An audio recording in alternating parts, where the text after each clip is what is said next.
Hello everyone, आपका बहुत बहुत स्वागत है मेरे चैनल यानी कि एआई पाठशाला में। मेरा नाम प्रियंका है। क्या आप सभी जानते हैं ब्लॉकचेन क्या होता है?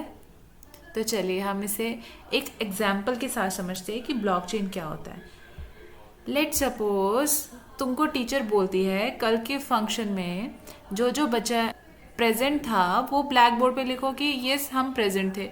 बट तुमको सच में कैसे पता चलेगा कि वो बच्चा जेन्युइनली प्रेजेंट था, जबकि वो कुछ बच्चे ऐसे होंगे जो उसमें से एब्सेंट होंगे और वो बोर्ड पे लिखेंगे कि हम प्रेजेंट थे, है ना?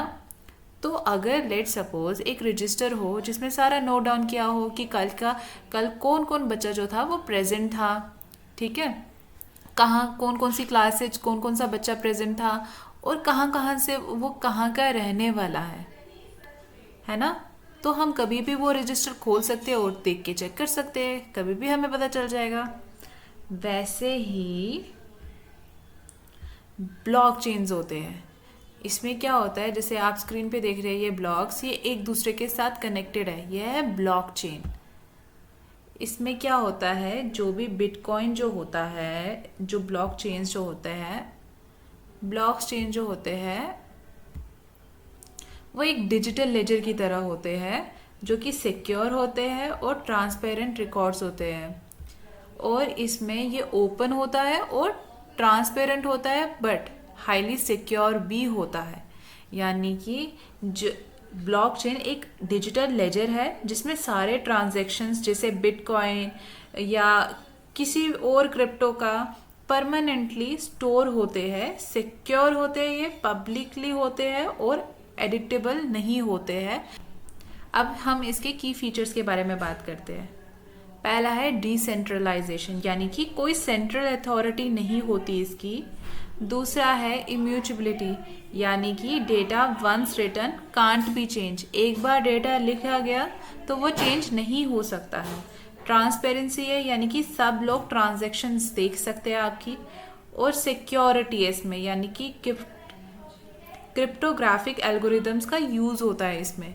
लेकिन इसमें क्या होता है कि अगर एक ब्लॉक में कुछ भी प्रॉब्लम आ, यानी कि अगर एक ब्लॉक चेंज होता है तो फिर बहुत सारे ये ब्लॉक होते हैं, 10,000 20,000 और भी बहुत सारे होते हैं ये। तो अगर एक ब्लॉक में चेंज होगा तो वो सब जो होंगे वो हिल जाएंगे। लेट सपोज तुमने ग्लास का वो सेट बनाया, ठीक है, अगर एक ग्लास हटा दिया तो सारे के सारे ग्लास जो है वो नीचे गिर जाएंगे। वैसे ही इसमें भी है, अगर तुम एक ब्लॉक का ट्रांजैक्शन चेंज करोगे, कुछ भी गड़बड़ करोगे तो वो सारे ब्लॉक्स में होता जाएगा, सारे ब्लॉक्स का जो माहौल है वो बिगड़ जाएगा। तो इसमें ये चीज़ है कि सिक्योरिटी है, तुम चेंज नहीं कर सकते हो। अब ये कैसे काम करता है, स्टेप बाय स्टेप समझते हैं हम। पहला है ट्रांजैक्शन इनिशिएट, यानी कि कोई पर्सन किसी को क्रिप्टो भेजने की रिक्वेस्ट करता है, एग्जांपल जैसे बिटकॉइन।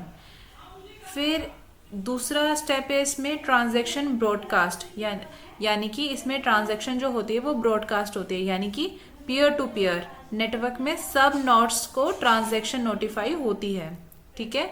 अगर आप एक ट्रांजैक्शन कर रहे हो तो खाली आप तक नहीं रहेगी, वो सबको पता चल जाएगा कि आपने ट्रांजैक्शन की है, कितनी की है, क्या की है, सारा रिकॉर्ड रहेगा कि किसको की है, ठीक है। थर्ड आता है वेरिफिकेशन। नोट्स वेरीफाई करते हैं क्या सेंडर के पास बैलेंस है, यानी कि अगर आप किसी को सेंड कर रहे हो क्या आपके पास बैलेंस है, क्या डिजिटल सिग्नेचर वैलिड है।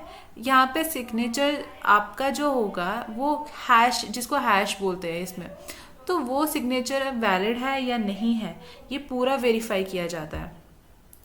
फिर आता है ब्लॉक क्रिएशन, यानी कि वेरीफाइड ट्रांजैक्शंस एक नए ब्लॉक में ऐड होती है। इसमें जो भी आप ट्रांजैक्शन करते हो नया ब्लॉक बन जाता है, जब वो फिल हो जाता है फिर दूसरा ब्लॉक बन जाता है, फिर वो फिल होता है फिर तीसरा बन जाता है, ऐसे ऐसे बनते जाते रहते हैं।